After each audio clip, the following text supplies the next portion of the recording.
ladies and gentlemen. Permit me to apologize for this intrusion. Unfortunately, I'm at a loss for a better way to get your attention. You'll see that I have made no alterations to your page. You also have my worry that I've not taken any liberties with your personal information. And if you dislike this message, you're always free to delete it. I think that you will see that I have no malicious intentions. To the contrary, I'm trying to help you. I hope this is of some consolation, and I hope that you will forgive me. I think that you've noticed that there is something very wrong with the way that we are living. Something that goes to the very source of our worldview is deeply flawed. We've learned not to question a very fundamental premise that is harming many aspects of our lives. Errors in the premises of our thinking will propagate through all conclusions that we draw. When a structure is built on a poor foundation, this error will affect the entire building and result in deep flaws in the finished product. The realm of ideas operates in the same fashion. Bad assumptions will corrupt the conclusions of even the best logic. We currently stand at Morton's Fork. That is, a choice between two alternatives we assume to be unavoidable. We accept the assumption that in order for men to live peaceably with each other, we must be divided between either controlling forces and subservient forces. Kings and peasants, master and slave, ruler and the ruled. Although we do not have a king in name today, the situation has scarcely changed. In this country, founders hoped to create a society of free men. Instead of a true revolution, we've had a sort of coup of the head of state.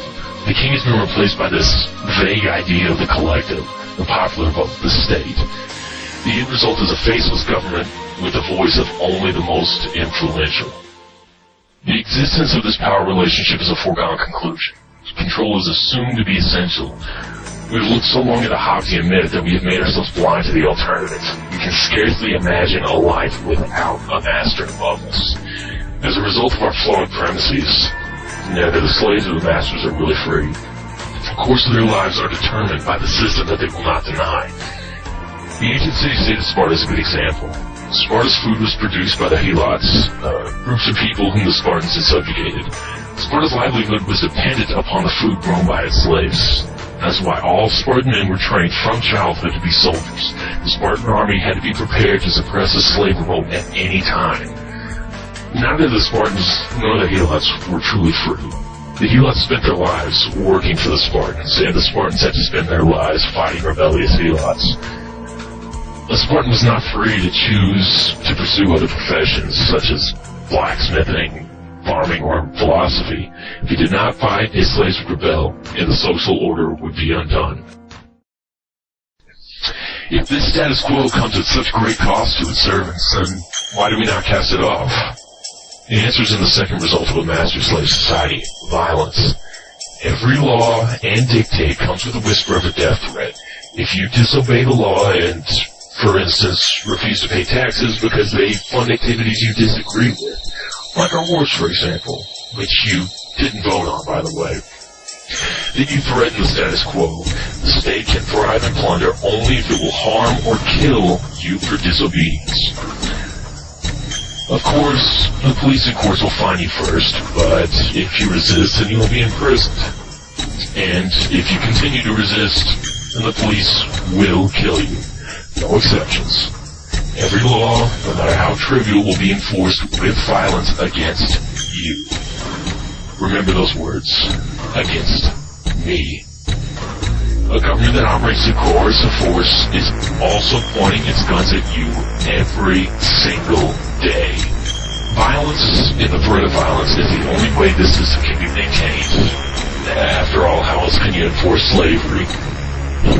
Police don't arm themselves with kind words and flowers. In this country, even talking about resisting the force of government is met with imprisonment or murder. The precedent has already been set. American citizens accused of terrorism, and they don't just mean Muslims, can be indefinitely tortured and killed. All is based on the mere accusation of resisting the violence of government. No proof is necessary.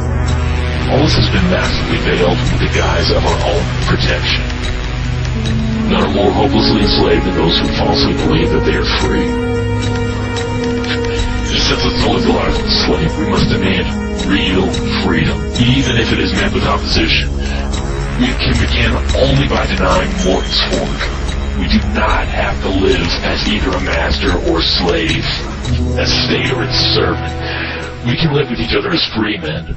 The shackles that enslave us exist only in our mind, and that is where this fight begins. You are a soldier on the battlefield of ideas. Liberate yourself from these tired ideas. Tear down the assumptions forced upon you by those who would deny you your freedom. The arbitrary morality and illogical assumptions of the old status quo will crumble for a reason. If only but to question it. Replace with new principled foundation of ideas. Your life is your own. You have a right to your life, liberty, and property. Let the spark of reason illuminate the darkness of willful ignorance. If you allow it, the spark can become a flame of conviction that even a deluge of dogma, bromide, doublespeak, cries, and threats will be unable to quench. You can no longer afford to stand idle. It's time to take action. Tell someone. Put your ideas in writing. Make yourself heard. I can't tell you what to do next, and that would completely defeat the purpose, but for your own sake, do something. We cannot wait for somebody else to save us, and this battle becomes more difficult with every minute that we waste.